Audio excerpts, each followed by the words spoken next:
Hey, what's up, everybody? It's AlTheBlogger. Welcome back. Thank y'all for tuning into my show as always. I appreciate y'all. I'm here at the Moxie Hotel in Tempe at the RootCom 2022 convention, and here in front of me is HB, aka Harold Branch III. Appreciate you for joining me. My pleasure, brother. Thanks for having me. Yes, sir. How Yes, you doing sir. today? Oh man, I'm wonderful, amazing. Today's my son's birthday, so I'm really excited and can't wait to go kick it with him. Happy birthday to your son. Thank you, thank you. You was just talking a lot. I should have recorded it, but off camera, we were talking, about everything. So Yeah. this is why we're here right now. Yeah. So what brings you to the RootCom today? So I'm a poet. Okay. I'm a poet, and I've been a poet here in the Valley for 28 years. 28 years. I moved here when I was 16 from Chicago, and been spitting ever since. And building up this community, man, in this environment, I'm so grateful to have a young brother out here doing it. I remember, and I know what that is. So when Dom called, I say, what you need?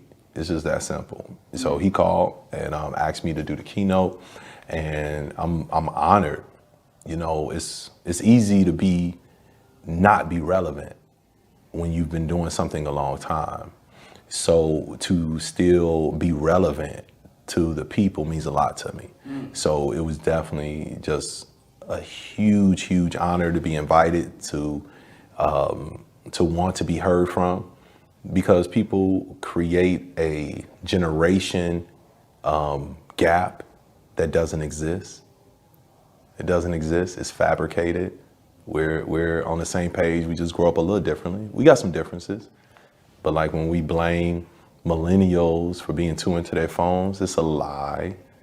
It's a lie. I got friends 10 years older than me, can't put the damn thing down. You know what I mean? They just as bad. So, the intergenerational connection is really dope and important. So I appreciate them putting me in the mix. I'm saying, because this event for me personally, I'm a blogger. I interview people, but Don was telling me off camera, he's like, you don't have to feel like you're just here to interview, enjoy it. And I was like, I'm genuinely enjoying everybody. I meet people. I didn't want to be, sitting pretentious, so I didn't want to sit in the front, so I sat in the back. But what you was dropping gems on earlier, I learned from it. I'm like, dude, I can come here every week and take something out of it. Thank you. But you being a poet, I'm sure you got a lot of more titles, but that's just the forefront, for your bread and butter at this point. You come from Chicago to, Phoenix. Can you talk to the audience about the differences between the Black community in Chicago compared to the Black community in Phoenix? Yeah, I sure can. And to be fair, poetry ain't nobody's bread and butter. So I got kids, you know what I mean? But it is the forefront passion. Is poetry and mental health. Those are my passion places, right? So as far as the Black communities, the Black community is the Black community. The Black community is the same. The same here, same in Chicago, same in Ghana, same in London, same in Japan, same in Thailand, same in Brazil. The accent of differences is strategic, so that we feel as though there are major differences when there are only social differences. There's social differences. The Chicago political environment, the density of the population, all those things play a role just in how we move. But that's how anyone in Chicago moves versus anyone in Arizona. We're all in the same fight. We're all in the same struggle. Now, being in some places may be a little tougher, right? Living may be a little tougher when you don't see the sun as much. The sun is a revitalizing, you know what I mean? It's been feeding us since the beginning of planet, right? So you don't see the sun as much. I mean, you have psychological things that go with that, you know what I mean? It's energy, it's all that. Man, it lets you know, it's vitamin, it's vitamin D, it's all of that stuff. What's sad, right? Sun, affective disorder, right? You know what I mean? It's in different places. You actually have lamps to mimic the sun. And so you got that piece. It's super cold. You got those pieces, but it's all societal, situational, or dictated by the local government, the local policies, what's allowed, what's disallowed, right? But the people are the exact same. The people are hungry to be heard, to be honored, to feel safe. I always say I got three things, which is my goal in every talk, I'm do coaching. I'm working on my doctorate in performance psychology right now. So just do a lot of things in my training, seminars, coaching, being with my kids, how I measure my relationships. That foundation is three things. My goal for everyone I meet, everybody I love, is that I want them to be happy, healthy, and safe. It's that simple. And that's a good foundation. So that's all Black folks want in Chicago, be happy, healthy, safe. Now that may manifest differently depending on how their happiness is challenged, the barriers to their health, the concerns about safety. So that may manifest differently in that environment. Same thing here in Arizona, happy, healthy, safe. That's all we want. And that's all we're going for. And when it seems as though something else is the focus, that is a result of an unclear manifestation of that need. Does that make sense? Mm-hmm. It's like when you're thirsty, but you think you're hungry. So you eat food, but you could have just drank water. So it was a misinterpretation of your own needs, right? Because it's similar to something else. So sometimes me needing to feel safe causes me to be aggressive because I'm going to do it before you do it. I'm going to let everybody know I don't play these games, right? My desire to be happy is still wrapped up in the trauma that took my happiness away. So because I no longer believe happiness is possible, then I push away from happiness. So now if you're positive or whatever, like you always finding the negativity in everything because you don't think happiness is something that you can either obtain, and if you do obtain it, you don't think you can keep it. And the best thing to do about something that you feel will reject you is to reject it first. Let it know I don't need it. Unfortunately, it is a need, no matter what you say, right? So it just manifests differently. And that's why I feel about, just the Black community in wherever, as a whole, man. But I feel that way about people. We have different, once again, social expectations that develop us in different ways. But, and we just want to be happy, healthy, safe. Happy, healthy, safe. That's crazy. So this is like surprising, but the whole poetry thing, 28 years is a long time. Like there's so many professions, there's so many different hobbies and passions. Why did you choose to be like a poet? Like why'd you choose that? Oh man, career? I love that question. So I've been doing poetry itself for 30 years. I just celebrated my 30th year anniversary and we did a big show with my open mic home-based poetry out here. And I started writing poetry because I had a very early traumatic life experience. You know what I mean? So I'm from the west side of Chicago, and anybody know Chicago, when they hear that, they're like, oh, right? So I'm from the west side of town, and I was separated from my dad when I was 1, but my mother died by suicide when I was 2, right? And obviously that's a mind screw. And I always knew that was the case. When a parent dies by suicide, a child of a parent who dies by suicide, if the child is under 18, their chances of also dying by suicide goes up 3 times. They're 3 times more likely to also die by suicide. So this is the weight I'm carrying from the age of 2.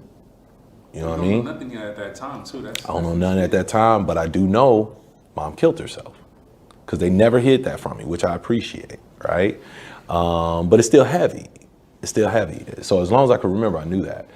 The late 80s, early 90s, any any black person or person of color that survived the hood in the late 80s, early 90s deserve a medal and honor. People should clap every time we walk in the room. You know what I'm saying? Because we're urban war veterans. We should be treated like veterans. We should be able to get on planes, you know what I mean, before everyone else because of what we survived in that environment, right? So it was just traumatic. It was intense. It was crazy. It was a battlefield, right? But even in the midst of that, it was joy, it was beauty, because that's what we do as black folks. Exactly, yeah. Even, you know, on plantations where we were being dehumanized, we found the way to connect emotionally and sing and dance and find some joy there, create music, right? So that's just who we are in the midst of the worst circumstances. So, you know, growing up in that environment was really, really tough. Grew up with my granny and my aunt. And when you live with granny, you probably got everybody live with granny. You know what I'm saying? Like, so everyone's welcome, my uncles, cousins. You never knew who was gonna be sleeping in the house. It was always like about 7, 8 folks in the house at any given time. One of them was my Uncle Sonny. He was there constant. Uncle Sonny was my mom's, who's the oldest, younger brother. He was the second oldest. So now he's the oldest because my mom was gone. But he was a gangster. He was a gangster. He was in them streets, right? I grew up with stick-up men. You know what I mean? My uncles, they weren't dope dealers, but they were stick-up men, right? They take what you got. And grew up with him. He was feared in these streets. But he used to come home and recite poetry to me from the time I was 7. He used to come at night, drunk, high, and recite Edgar Allan Poe. Let me stop you for a second. So a guy who was like doing stick-ups in the daytime or at night came home and did poetry on the side. Like, Yep. On the flip side. That's Yep. crazy. Yeah. People think that we know people, and we don't. We don't. We're multidimensional creatures. And it takes a whole lot more than one experience and one interaction to really understand someone. Mm-hmm. So he was a gangster. He was also brilliant. How many of our black geniuses haven't been allowed to be nurtured and put in circumstances where they felt like they had to mimic the American success story from a street level? What I mean by that is, right, these individuals are only doing what you see corporate America do. Corporate America make decisions that kill people every day. Every day. Kill thousands and thousands, and they don't even go to jail half the time. You could take people's entire life savings, dupe them, hustle them, straight hustle them, but it was in you hustle them on paper, so it's okay, right? So anyway, that's what happens to our geniuses and who would have been CEOs and them tough cats if they was allowed to be that there. But on the block, there's something else. So he was a poet, he wasn't a poet, but he used to recite that. He's also used to recite Dolomite. So Dolomite and Edgar Allan Poe is what I grew up on, The Raven and Annabelle Lee. I loved it, how it flowed, and it got me into it, but I still didn't write. At 14, my English teacher was like, we're gonna write a poem for Valentine's Day. And she had the book of Edgar Allan Poe. That was the first time I ever read it. Like, it was all storytelling. It was all that, you know what I mean? So that was awesome, right? So I read it, was into it, read it every day, all day, every day. Just The Raven just blew my mind. And then we had to write that love poem for Valentine's Day. And I wrote, threw my hat in there, and the girls in the class liked it, so I wrote a new one every day. It's 8th grade. I'm trying to find my thing. I wasn't the hooper. I wasn't the gangster. I wasn't, you dabble in everything, right? I played. Yeah, I did some gangster stuff, but I wasn't a gangster, right? So, but the poetry was mine. I found my thing, I found my thing. And I wrote a new love poem like every day. I brought it to school and it would read it. But the more you write, the more your true feelings come out. And I remember writing in my little closet of a bedroom. Couldn't even open the door all the way. It would hit the bed, You had to slide in, sit on the bed, close the door, and then put your feet back down. It was crazy, man. But used to, I started writing a poem and my true feelings came out. You write enough, your truth gonna come out. And next thing you know, I'm crying. I'm bawling, my tears is hitting this paper, and I'm writing about my mom, writing about my dad, I'm writing about feeling abandoned, writing about how I don't want to live no more, how I feel different and weird in this environment. I don't feel safe, I'm not happy. I don't even know if I'm mentally healthy. I feel crazy. And I would love to go to sleep and not wake up. You know what I mean? And I'm writing about all my demons, bro. I'm writing about all my pain, and I'm crying. And the paper is like, you know, curling under the moisture of the tears, and the ink is running, and I'm just gone, bro. And when I signed my name, the best feeling I ever had in my life, man. It's like I took a whole weight off me. And next thing I know, cats in the hood and my classmates, they was calling me. Like, yo, I told my cousin about that poem. Bro, read it to my cousin. I'm gonna call him on three-way. We had just got three-way. Three-way just came out on phones, home phones. And they was calling cats on three-way, or calling them like to hear the love poem. Like, yo, that one love joint. Yo, a girl called, be like, yo, tell my sister that one. Like, so I was reciting them so much, I started to have them memorized. Next thing I know, I'm walking down the block off Independence and Flournoy. And, you know, they teasing you because they weren't popular. So, oh, man, there ain't nobody on that. You rap? Nah, yeah, man, boom, boom, boom. But then they be like, yo, tell me something. And I'm telling them, and it's the darkest stuff in the world. I'm like in the pain of it. And they like, psh, bro, I be feeling that way. For real? I thought you was a gangster. I thought you was a G, yeah. Come to find out, everybody was feeling what I was feeling. And all that time I felt alone, I was surrounded by people that had the same feeling alone, because we wasn't safe to talk about it. And we just never knew. We was on the same team. And so I realized that I was not just speaking for myself, I was speaking for them. I had a responsibility to be honest, and say the stuff that ain't being said, because somebody is feeling left out of all the conversations. So as I grew, I accepted my responsibility, and like I told them up there, I bleed on paper so people could heal in the audience, you know? I bleed on the mic, I bleed on stage, so the reader can heal. I just cut the same wounds open over and over again, and it's painful and it sucks, and it's my lot in life. It's my responsibility. So, the Ochime of the king, you know? Man, I'm so happy I was able to meet you and hear what you had to Thank say you, man. inside. I know you got to run. I know I'm rambling, man. No, So you good. No, yeah. I appreciate you, man. If you had a movie, I'll go watch it. Oh man, All day, every thank day. you, bro. Thank you. Congratulations to your kids. Thank you, birthday sir. To your son. Yeah. Can you plug in all your My businesses? events? Yeah, without a doubt. So have a production company called Good Energy Productions. Please check that out on Instagram, on Facebook. Also Home-Based Poetry, which is one of the divisions of Good Energy. So Home-Based Poetry is on there as well. Home-Based Poetry happens every fourth Sunday. We are back after a 2-3 year hiatus. We rocked for 10 years, became one of the biggest open mics consistently in the country. In Phoenix, black folks, one of the biggest ones in the country. And sometimes it was the biggest one, that was happening sometimes.